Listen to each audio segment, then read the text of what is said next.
Hello everyone and welcome to a brand new episode of Jabnia Talks. Jabnia talks में हमारी कोशिश रहती है आपको हम रूबरू कराएं ऐसे लोगों से जिन्होंने मेहनत करी, कठिनाइयों को फेस किया और आज वो अपने एक मुकाम पे पहुंच चुके हैं और हम सबको अपनी स्टोरी से इंस्पायर करते हैं। आज हमारे साथ हैं Mayank Tiwari ji. Tiwari ji deputy superintendent of police हैं उत्तर प्रदेश पुलिस में। इस कोविड क्राइसिस में हमने देखा है कि पुलिस डिपार्टमेंट ने कितनी अच्छी भूमिका निभाई है और पूरे देश को एकजुट करके रखा है, पूरे देश को संभाल के रखा है और हम सल्यूट करते हैं, हम वेलकम करते हैं मयंक तिवारी जी को। Welcome sir. Thank you so much, and first of all, salute to all police officers who have led this COVID crisis. Thank you so much. आपने मेरे को इंट्रोड्यूस कराया, बहुत अच्छा लगा जान के कि मेरे को एक प्लेटफॉर्म मिला जहां से मैं अपनी जर्नी शेयर कर सकूं। सर, नॉर्मली ये कहा जाता है कि life is not a bed of roses, life is what we make of it. Unnao शहर से आप आते हैं सर, एक छोटा सा शहर है, तो कैसा रहा था आपका बचपन? या एग्जैक्टली, उन्नाव एक छोटा सा शहर है, लेकिन इस छोटे से शहर में मेरी पूरी दुनिया बसती है और इस छोटे से शहर ने बहुत अच्छे अच्छे नाम दिए हैं पूरे इंडिया को और वर्ल्ड को भी। तो डेफिनेटली छोटा सा शहर है। मैं उन्नाव के सोरामो से एक छोटे से गांव से आता हूं और मेरी जर्नी बहुत इंटरेस्टिंग रही है। इनिशियली मेरा सारा बचपन यहीं पे बीता है। मैंने 12th तक स्टडीज यहीं पर की और उसके बाद मैं गाजियाबाद चला गया था, जहाँ से मैंने बीटेक किया हुआ है।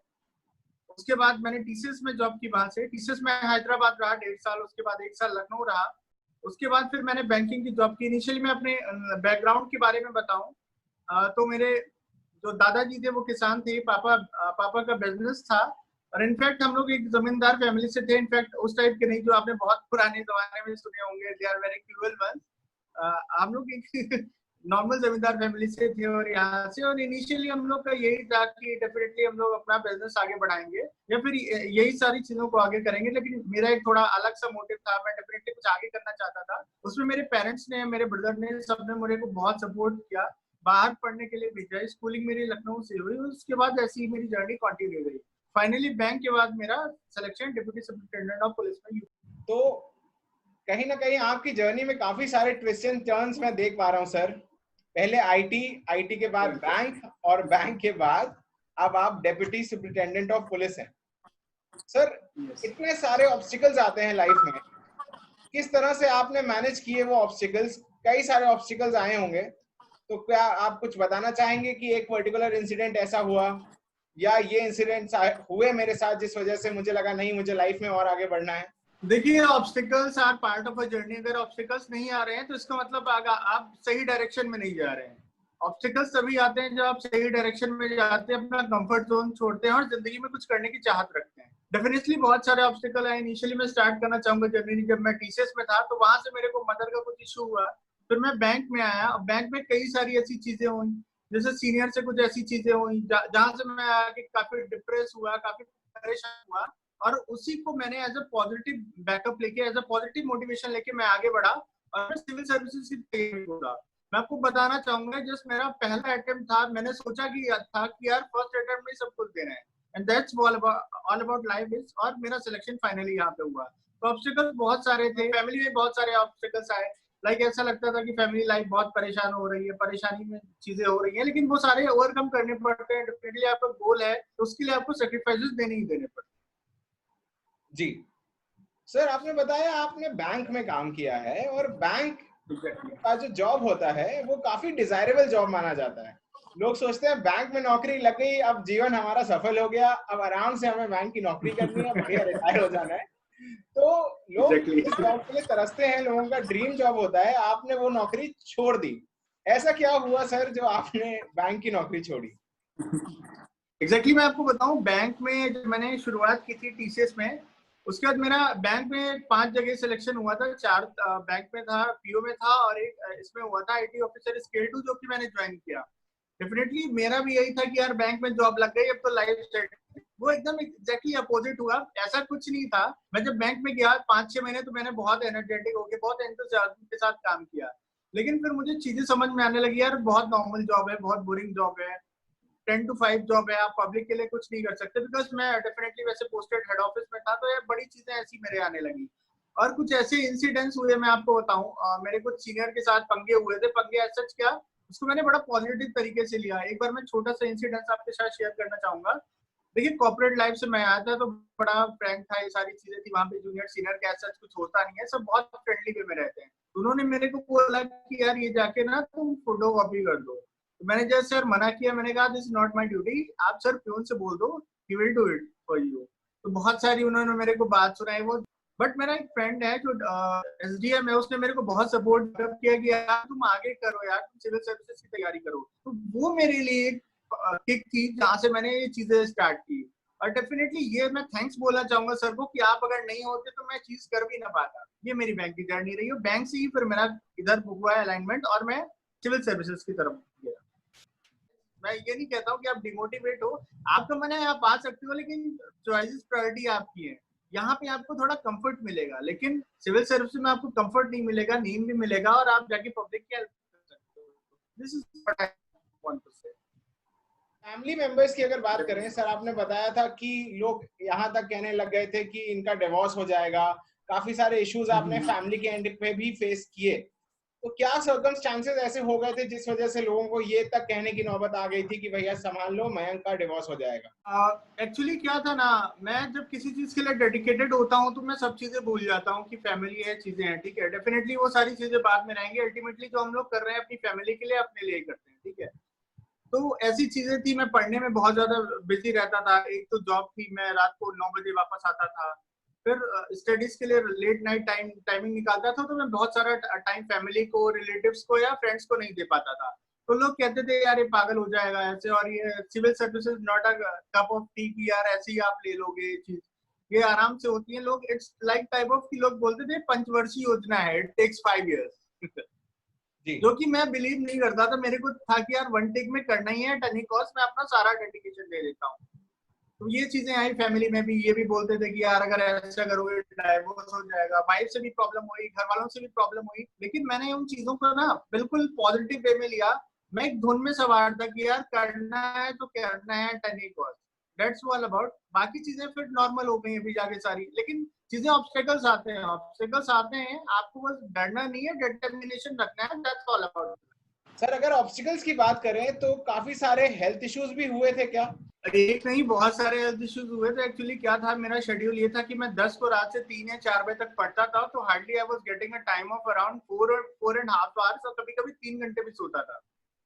इनिशियली मैं ट्रेवल करके अपनी जॉब के लिए जाता था 2 घंटे, तो जब कार से जाता था तो इट टेक्स अराउंड 2 आवर्स, वैसे 3 घंटे लगते थे, तो 6 घंटे 4 घंटे बहुत ज्यादा ट्रेवलिंग में टाइम निकलता था मेरा।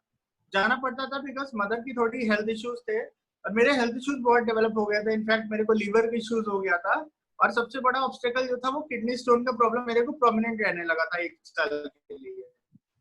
वो चीजें थी। इनफैक्ट मैंने एग्जाम्स, आप बिलीव नहीं करोगे, मैंने एग्जाम्स और इंटरव्यू जो है इंजेक्शन लेके दिए हैं। सुबह में 6 बजे इंजेक्शन डॉक्टर के यहाँ से लेता था स्टोन का, और फिर जाता था एग्जाम देने के लिए और इंटरव्यू देने के लिए। ऐसा मेरे साथ हुआ है। फिर मैं बताऊं, मैंने बिहार पब्लिक बीपीएससी जो आप जानते होंगे, बिहार पब्लिक सर्विस कमीशन, मैंने उसका एग्जाम दिया। मेरा लास्ट ईयर ऑपरेशन था 30 जून को। मैं ऑपरेशन टेबल पे था, doctor was near me.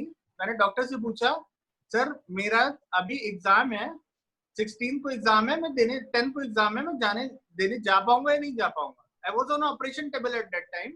Anaesthesia वाले डॉक्टर थे और नॉर्मल डॉक्टर सर्जन थे। मैंने उनसे पूछा मैं जा पाऊंगा या नहीं जा पाऊंगा।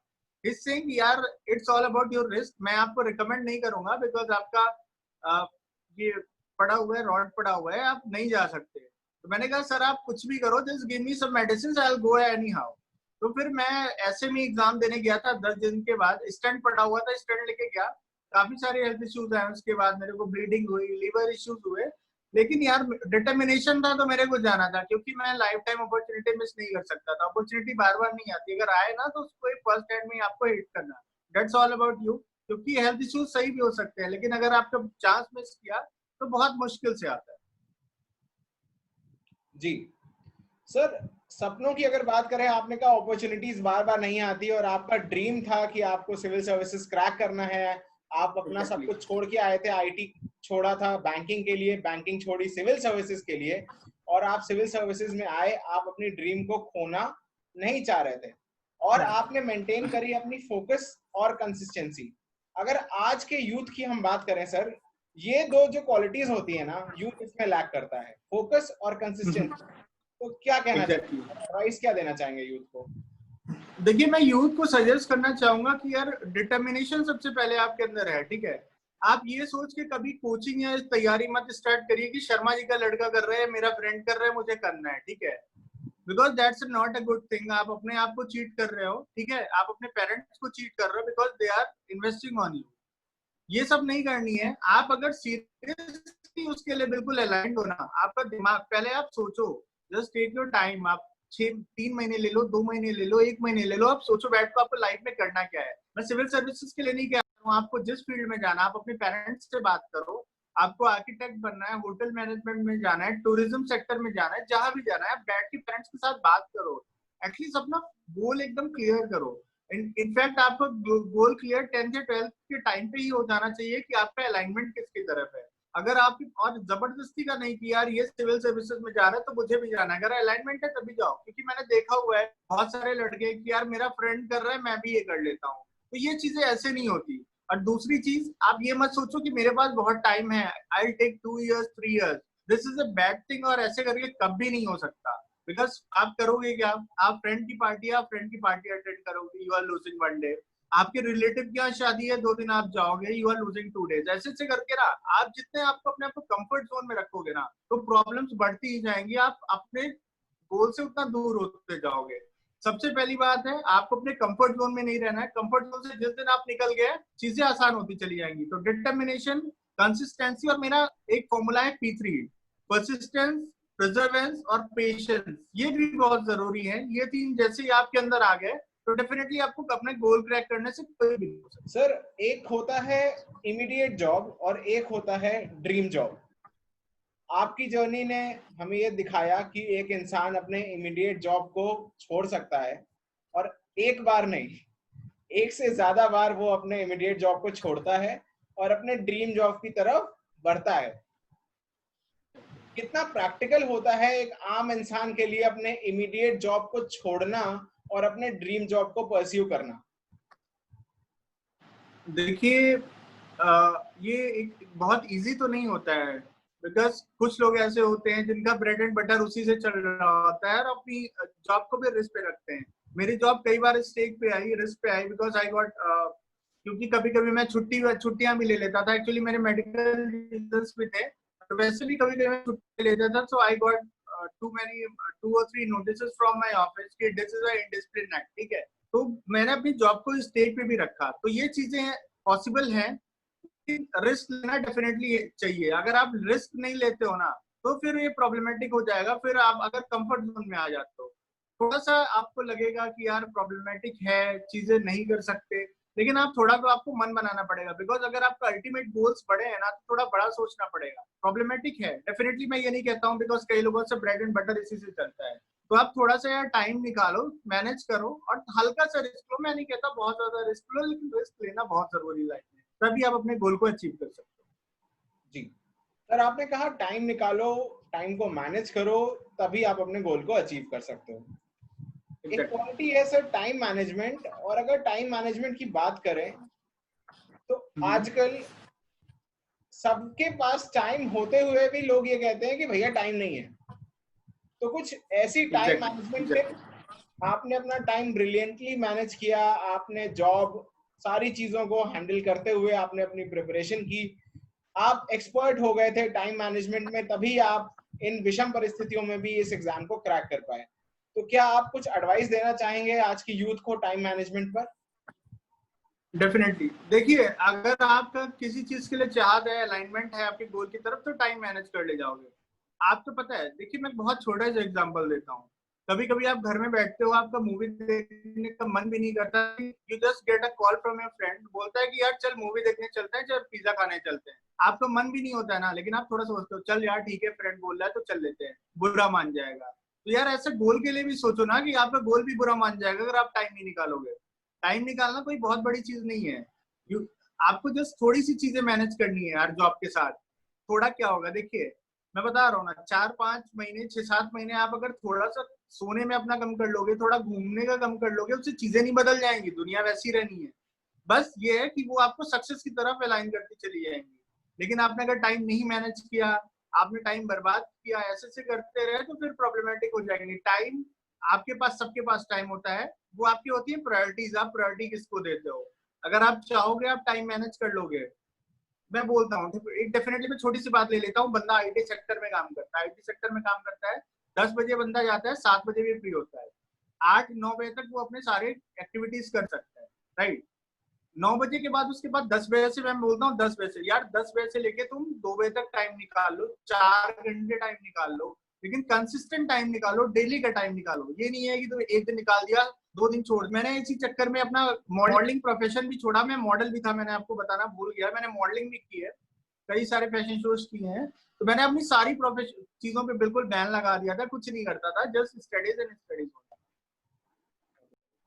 सर मॉडलिंग की बात करें, आपने अभी बताया आप मॉडल भी थे, तो मॉडलिंग बैंकिंग कैसे मैनेज होता था, कैसे? और क्या जब आप प्रिपरेशन कर रहे थे तो आपने मॉडलिंग पूरी तरह छोड़ दी थी और 100% फोकस रखा था, या अभी जब आपने ये एग्जाम क्रैक कर लिया आप सोचते हैं कि नहीं, कभी मौका मिला तो फिर से एक बार स्टेज पे जाऊंगा? एग्जैक्टली एक्चुअली मैंने मॉडलिंग टीसीएस के टाइम से स्टार्ट की थी। मेरा एक पैशन था मॉडलिंग, टीसीएस के टाइम से स्टार्ट करी थी। और उसके बाद मैंने इनफैक्ट मॉडलिंग जो है बैंकिंग के साथ भी की। संडे सैटरडेज को छुट्टी होती थी तो उस दिन मैं मॉडलिंग के लिए जाता था। और स्टडीज के टाइम पे मैंने बिल्कुल मॉडलिंग छोड़ दी थी, लेकिन उसके बाद जैसे मेरा सिलेक्शन हुआ उसके बाद मैंने 2-3 शोज किए हैं। जी सर। और मेरा ये भी है कि अगर आगे जॉब में भी गया तो अगर मेरे को चांस मिला तो definitely I will carry this profession with also, because ये पैशन है। आप पैशन कभी लाइफ में कभी छोड़ नहीं सकते। बिल्कुल, पैशन कभी भी लाइफ में छूटता नहीं है। सर आपने 3P मॉडल दिया है हमारे यूथ को, अलावा क्या कोई आप एक कंक्लूडिंग रिमार्क के तौर पे एक जनरल टिप देना चाहेंगे जो हमारे व्यूअर्स हैं उनके लिए? Concluding remark sir. या फॉर श्योर। देखिए मैं रिमार्क ये देना चाहूंगा, एक छोटा सा एक पॉजिटिव एक कविता है, मैं बोलना चाहूंगा, जस्ट 2 लाइंस। खुद से पूछो एक सवाल, हिमालय बड़ा या बछेंद्री पाल। इसका मतलब ये हुआ है कि आपको ये नहीं सोचना है कि यार कि चीजें बहुत बड़ी हैं, आप कर नहीं सकते। ठीक है, आप शुरू करो यार। इनफैक्ट आपको ये नहीं पता होगा कि मैं जीएस से बहुत ज्यादा डरता था, मैं पीछे छुड़ाता था, यार ये जीएस कैसे मैं पढ़ पाऊंगा। इनफैक्ट एक छोटी सी किताब है ना, that is around 700 pages, 700 page की किताब होती थी। मैं डरता था यार, मैं नहीं कर सकता यार, बहुत मुश्किल है ऐसा करना। लेकिन यार कुछ मुश्किल नहीं होता, आप इनटू द आओ, उस फील्ड में उतरो। डेडिकेशन बहुत जरूरी है, डिटर्मिनेशन जरूरी है, दिमाग को बहुत पॉजिटिव वे में लेके चलना पड़ता है। आप अगर एक बार अनसक्सेसफुल होते हो ना, तो प्लीज आप बहुत डिप्रेशन में मत जाओ कि मैं छोड़ दूंगा यार, मुझसे नहीं हो सकता। आपने फिर शुरुआत ही क्यों की थी? अगर आप इतना टाइम आपने लगाया है, शुरुआत ही क्यों की थी फिर आपने? अगर शुरुआत कर चुके हो ना, तो यार एक पॉजिटिव अटेम्प्ट और दो। मैं डेफिनेटली बोल रहा हूँ, अगर 100% आप अपना पॉजिटिव देते हो ना, तो सक्सेस से आपको कोई नहीं रोक सकता है। इट विल बी लेटर, एक साल लग सकता है, 2 साल लग सकता है, लेकिन सक्सेस से आपको कोई नहीं रोक सकता। तो डेफिनेटली यार आप डिप्रेस मत हो, बिल्कुल परेशान मत हो। कोई भी चीज है डिस्कस करो, अपने पेरेंट्स से डिस्कस करो, फ्रेंड से डिस्कस करो, उसका सोल्यूशन जरूर मिलेगा और आप आगे जाओगे, बहुत आगे जाओगे। बस ये आप मेरा 3P मॉडल याद रखो और हमेशा पॉजिटिव रहो, पॉजिटिव एटीट्यूड के साथ जाओ। डिप्रेशन हो, 4-5 घंटे और पढ़ाई करो, अपने गोल पे फोकस और करो। That's all I want to say. Thank you so much. तो ये थे मयंक तिवारी जी। तिवारी जी बहुत बहुत शुक्रिया, आपने हमारे लिए समय निकाला, हम सबके लिए समय निकाला और अपनी इनसाइट शेयर करी। थैंक यू सो मच इस प्लेटफॉर्म पे लाने के लिए। डेफिनेटली मेरे को लगता है बहुत सारे यूथ इंस्पायर होंगे इसके लिए जो आप प्लेटफॉर्म पे लाए, और डेफिनेटली आप ऐसी चीजें लाते रहिए। Definitely it will help youth to grow stronger. Thank you so much. जय हिंद। जय हिंद सर। और हम सल्यूट करते हैं पूरी पुलिस फोर्स को जो इस क्राइसिस के टाइम पर भी अपना सर्वस्व हम पर निछावर कर रही है, हमें दे रही है, हमें प्यार कर रही है, और कभी डांट के, कभी फटकार के, कभी प्यार से, कभी कभी डंडे की मार से हमें सीधा कर रही है, हमें सही रख रही है। जय हिंद, जय भारत। आज के एपिसोड में इतना ही, अगले एपिसोड में फिर मिलेंगे एक और हस्ती के साथ। Thank you for watching. Subscribe button दबाएं अगर आपको ये वीडियो अच्छा लगा। अगर आप किसी को जानते हैं जिनकी कहानी इंस्पायरिंग है तो हमें बताएं और हम उनकी कहानी दुनिया को बताएंगे।